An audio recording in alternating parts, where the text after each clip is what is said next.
If you look at American history, whether it's a Democrat or Republican that's in power, the foreign policies towards Israel never changed. They can mask it with certain sanctions here and there. We're holding the arms here and there, but the reality is there's blind support, and I think that's part of the Israeli lobby in the U.S. AIPAC having that much impact.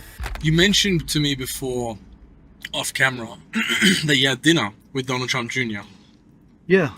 And you had a 30-minute conversation to him about Palestine. Yes. How many years ago was this? That was 2 years ago. Okay. About 2 years ago. How did that conversation go? It was pretty good. Donald Trump Jr. is who I had a conversation with. He's a smart man, by the way, a very smart business guy, very savvy. There was a private dinner that we had. It was for entrepreneurs. It was business related, and it was in Salt Lake City, Utah. It was an amazing dinner. It was at the Muscle House. Shout out to the Muscle, amazing human being, God-fearing person, family guy. He's got 5 daughters. I love the guy. He's an amazing guy.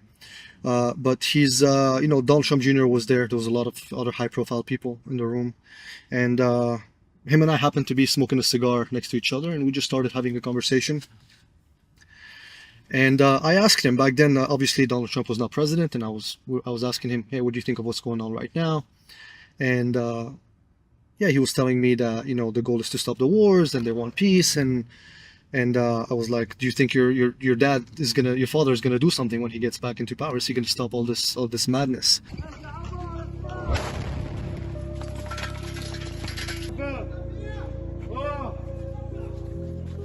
He was very positive. He said yes. We had a little bit of a back and forth, but this is what I realized when I was having that conversation with him. I realized that a lot of people in America just don't understand this side of the world. They just don't. As much as they act like they do, they just don't. And they're not having conversations with both sides. America is having a conversation with Israel. They're not having enough conversations with the Palestinians.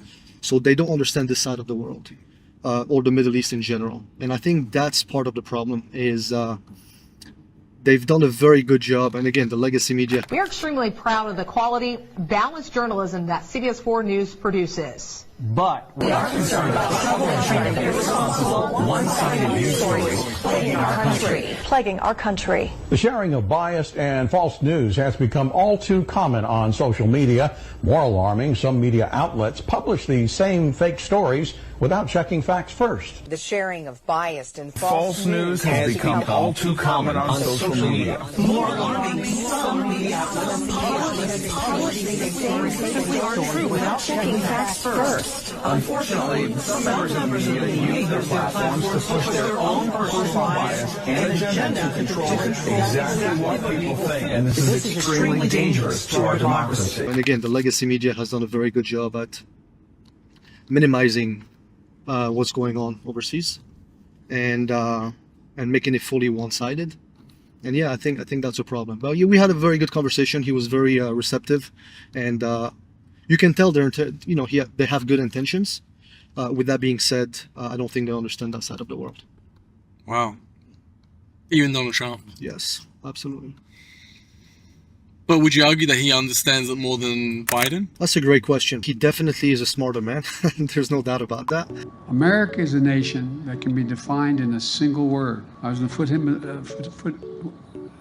foothills of the Himalayas. Whether he understands it better, yes, I think he does. But I also think that if you look at American history, whether it's a Democrat or Republican that's in power, the foreign policies towards Israel never changed. They can mask it with certain sanctions here and there. We're holding the arms here and there, but the reality is there's blind support, and I think that's part of the Israeli lobby in the U.S. AIPAC having that much impact.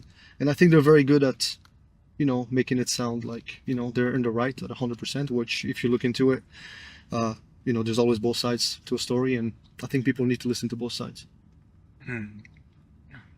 Answer the question. What was the question? So you're saying it doesn't really matter. There's AIPAC controls everything. It doesn't matter whether he understands or doesn't understand. It doesn't make a difference. That is correct. Interesting. Yes, that is correct. Who is AIPAC? AIPAC is a lobby in the U.S. It's a Jewish lobby. There are powerful political forces in America that prevents any objective analysis of the problem in the Holy Land. I think it's accurate to say that not a single member of Congress with whom I'm familiar would possibly speak out and call for Israel to withdraw to their legal boundaries or to publicize the plight of the Palestinians. And that is added onto by the very effective work of the American-Israeli group called AIPAC. It's a Jewish lobby that funds both sides of the political parties. So if you look at the money that's been donated by AIPAC, it's been donated to both sides.